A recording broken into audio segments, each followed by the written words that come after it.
حضرت ابو ہریرہ رضی اللہ تعالی عنہ سے روایت ہے کہ نبی اکرم صلی اللہ علیہ وسلم نے فرمایا تم میں سے کوئی اس طرح نہ کہے. اب یہ سنیے, یہ حدیث مبارکہ غور سے سنیے.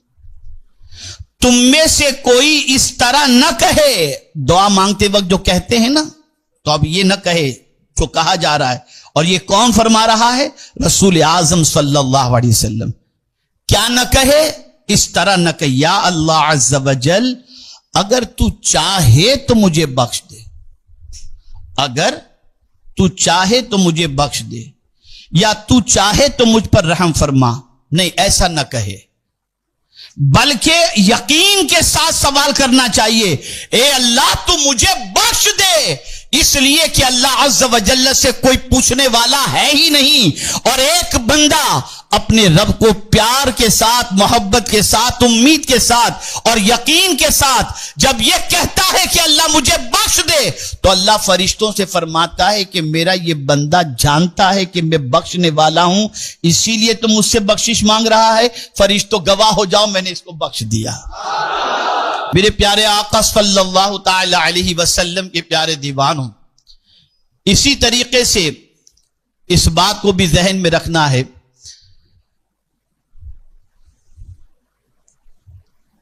کہ حضور صلی اللہ علیہ وسلم اللہ عز و جل کی بارگاہ کے اندر مغفرت کا سوال کس طریقے سے کرتے, دعا کیا تھی حضور صلی اللہ علیہ وسلم کی.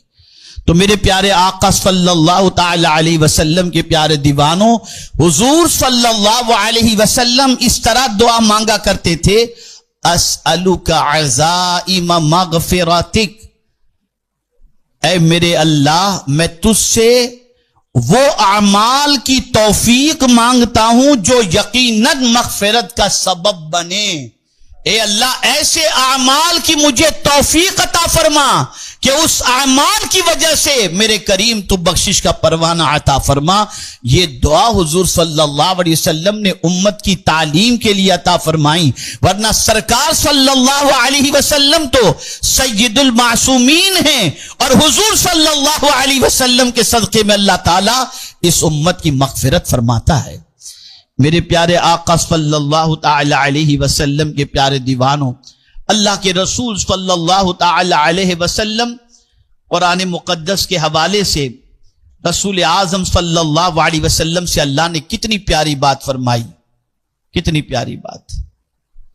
وہ بندہ جس کا دامن گناہوں سے آلودہ ہے اور جو ڈر رہا ہے, خوف زدہ ہے کہ مولا کی پکڑ ہوگی تو کیا ہوگا, تو اللہ تعالیٰ خود اپنے پیارے محبوب صلی اللہ علیہ وسلم سے ارشاد فرماتا ہے, نبی عبادی انی انا الغفور الرحیم. میرے پیارے آقا صلی اللہ تعالی علیہ وسلم کے پیارے دیوانوں, اب سنیں یہ اللہ عز و جل نے کب اپنے محبوب صلی اللہ علیہ وسلم سے فرمایا. ابن کثیر فرماتے, علامہ ابن کثیر, حضور صلی اللہ علیہ وسلم ایک دروازے سے باہر تشریف لائے جہاں صحابہ کرام علیہم الرضوان ہنس رہے تھے. حضور دروازے سے باہر تشریف لائے تو صحابہ کرام علیہم الرضوان ہنس رہے تھے. حضور صلی اللہ علیہ وسلم یہ دیکھ کر پلٹے اور بغیر کچھ کہے آگے بڑھ گئے.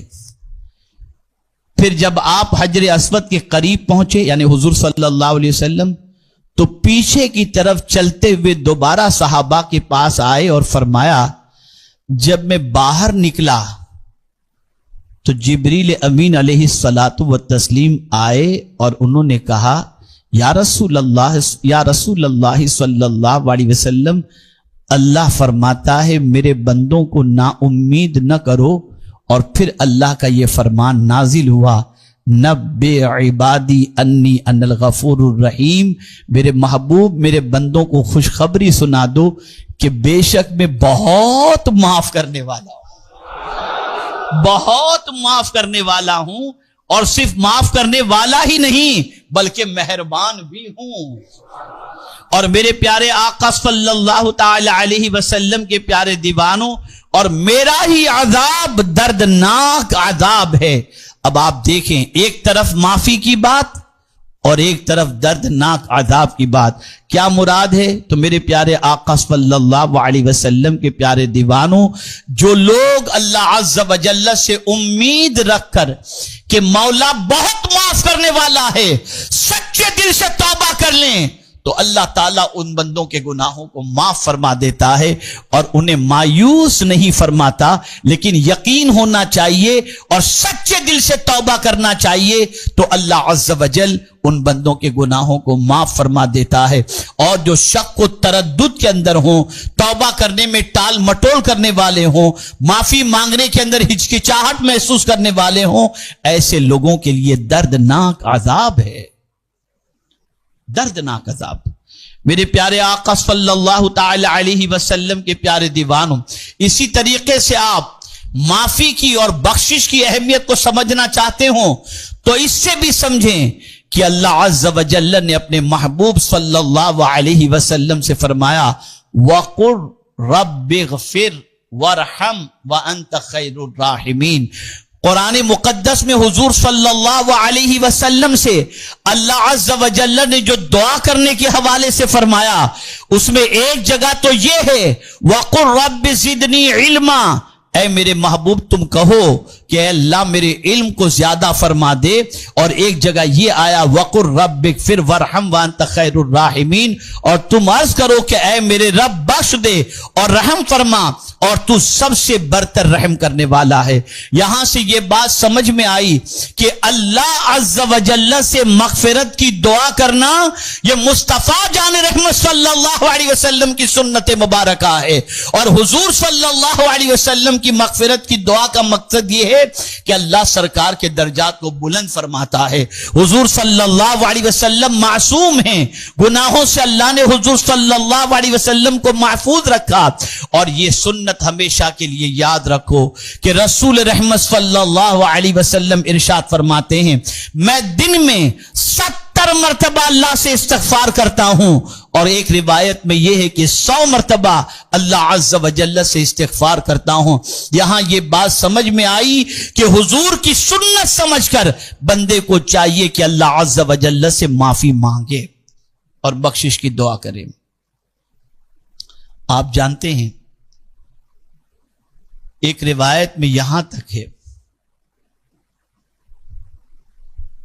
کہ کفار خانہ کعبہ کا طواف کرتے ہوئے غفرانکا غفرانکا غفرانکا پڑھتے تھے، تو معاف فرما، تو اس کی وجہ سے وہ عذاب سے بچ جاتے تھے. ایک روایت میں ہے یعنی کافر بھی اللہ سے اگر معافی مانگے تو وہ اللہ کے عذاب سے بچ جاتا ہے، اللہ کے عذاب سے. اور مومن کے حوالے سے تو واضح طور پر موجود ہے وَمَا كَانَ اللَّهُ لِيُعَذِّبَهُمْ وَأَنْتَ فِيهِمْ وَمَا كَانَ اللَّهُ مُعَذِّبَهُمْ وَهُمْ يَسْتَغْفِرُونَ أَوْ كَمَا قَالَ. اللہ ان لوگوں کو بھلا کیسے عذاب دے گا جب اے میرے محبوب صلی اللہ علیہ وسلم تم ان میں موجود ہو، اور اللہ ان کو عذاب کیسے دے گا؟